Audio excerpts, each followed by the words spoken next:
एक क्वेश्चन दिया 2015 के अंदर सी शर्मा है। Information in a DNA is in the form of sequence of 4 basis namely adenine, guanine, cytosine और थाइमिन। 4 बेस पेयर दे रखी है, ठीक है। The proportion of the guanine is the same as that of cytosine, यानी guanine किसके equal to है, cytosine का, ठीक है, सेम है, ठीक है। That of the adenine is same as that of this thymine, तो एडेनिन किसका सेम है, थाइमिन का, ठीक है। Which of the flowing the stands of DNA will be potentially have the maximum diversity, maximum information contents पर basis. अब ये option दी के इसमें सेलेक्ट करना कौन सा होगा। फर्स्ट क्या है, length of 100 bases with 10% guanine है, length of 2000 bases with 10% adenine, तो ये तो नहीं होगा एडेनिन, ना तो ग्वानिन होगा ना एडेनिन होगा, ठीक है। Length of 2000 bases with 40% thymine, ये भी नहीं होगा।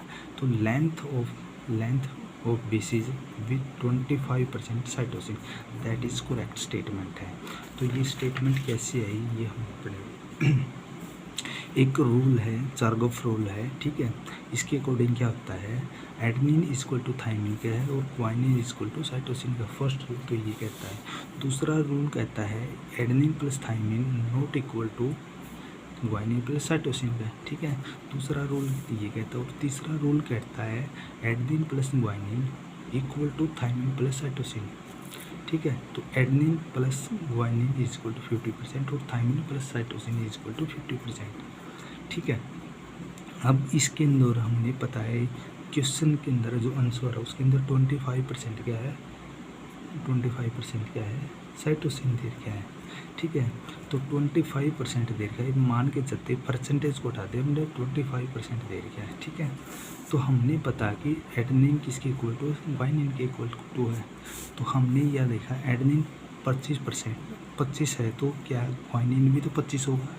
और यहाँ देखो एडेनिन प्लस ग्वानिन 50% है, तो ग्वानिन की वैल्यू क्या 25 है, क्यों है, क्योंकि इक्वल टू साइटोसिन का है। तो एडेनिन ऑटोमेटिक क्या 25% हो गया। और ऐसे ही ये क्या है, साइटोसिन जब 25% तो ऑटोमेटिक ही थाइमिन भी 25% हो गया। अब ये हम कैलकुलेट करके देखते हैं कैसा हुआ। देखो ये देख रहा है adenine plus guanine equal to cytosine plus thymine है, ठीक है। अब हमने पता साइटोसिन क्या है 25% दे रखा है, और ये हो गया हमने पता। अब ये पता कि जो साइटोसिन इक्वल टू थाइमिन का है ना, ग्वानिन के इक्वल है, ये रहा, क्योंकि ग्वानिन किसके इक्वल टू है, साइटोसिन के। तो इसका मतलब ये भी 25% हो गया, ठीक है। अब ये निकालने हैं दोनों, ठीक है। देखो एडेनिन इक्वल टू, अब ये देखो एक और है, जब ये सारे के सारे इक्वल टू हैं, 100 का इक्वल टू हैं, यानी 50% ये और 50% इक्वल टू 100 का बराबर है, ठीक है।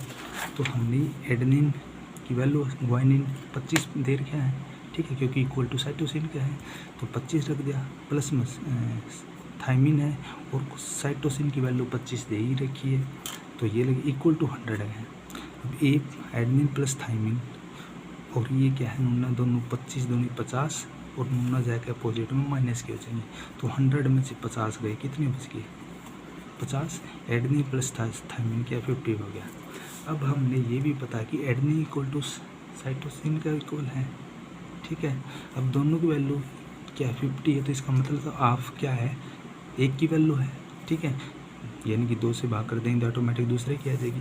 तो दोनों की एडेनिन की वैल्यू क्या 50 है, तो इसका मतलब 2 से करते के तो 25 आ जाएगा ऑटोमेटिक, या साइटोसिन आओ या एडेनिन आओ, ठीक है।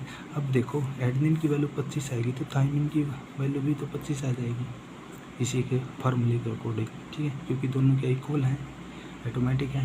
तो इसलिए क्या है, इसके अकॉर्डिंग जो ये लेंथ और बेसिस ऑफ विद साइटोसिन की है 25% है, ठीक है।